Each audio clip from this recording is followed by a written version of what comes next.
Let's talk about the rise of regional Mexican music. Well, música mexicana is traditional Mexican music. It's just being done with new voices. It's modernized. It has a new attitude. It has new swagger. And thanks to this new generation making the music has found a bigger, broader audience.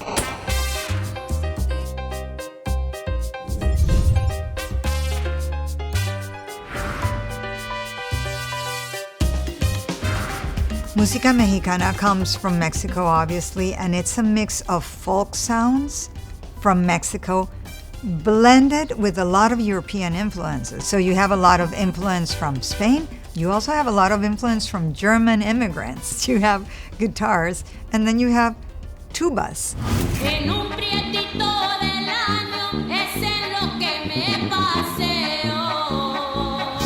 Música mexicana is broken down into many subgenres.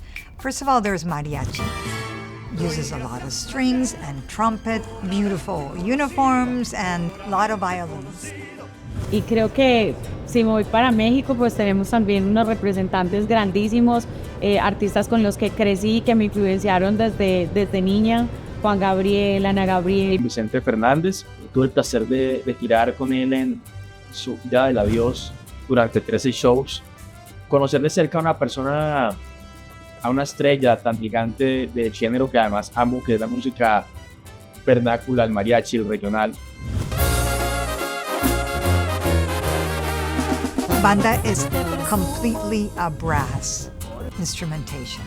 Bandas are big groups. They're 10 people or more, and they're all playing tubas, trumpets, and the music is very danceable, but it can also be very romantic. And then today you have artists like Karin Leon. And then if you go into more contemporary sounds, you have artists like Peso Pluma. And then you have norteño, which is a completely different instrumentation. You have the accordion, you have a tuba, sometimes you have a guitarrón, the big Mexican guitar.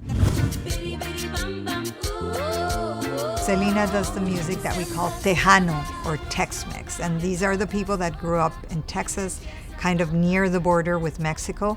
So the music is not really Mexican and it's not really Texan. It's Tex-Mex.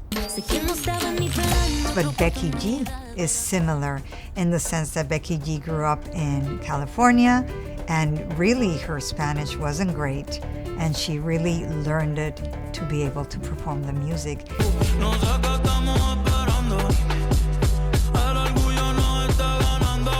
The rise in the popularity of regional Mexican music today, or música mexicana, has, on the one hand, it has to do with streaming. So now the music is like water.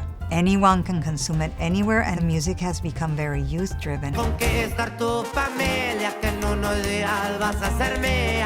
have these artists that are really creating música mexicana, however, with like a modern flair that is more like adaptable to today's generation, because you're not like looking at these artists wearing like the traditional garb or like the suits that they were wearing back then. Like you see them like wearing like a hip-hop, more modern contemporary flair. And there's a level of musicianship you need to play that music. These kids, they learn how to play those guitars, the instrumentation from literally 80 years ago, and make it sound contemporary. I think that just shows true artistry. One thing that's happening right now as we speak on the charts is I'm seeing this music doing a lot of collaborations. And you see artists that never recorded música mexicana before, like Shakira, who's Colombian. She recently had El Jefe with Fuerza Regida, which was a big hit. But even Snoop Dogg recorded a collaboration with Banda MS called Maldición, which was very unexpected and fun to see. For the future of música mexicana, I will continue to place my bets on Peso Pluma, Grupo Firme, and I also think Fuerza Regida are like the bad boys of Mexican music. But I think people that are not familiar with Latin music need to know is that even though it's in another language, I promise you that in all that beautiful richness that is Latin music, all the genres under that huge umbrella, you are going to find something to fall in love with.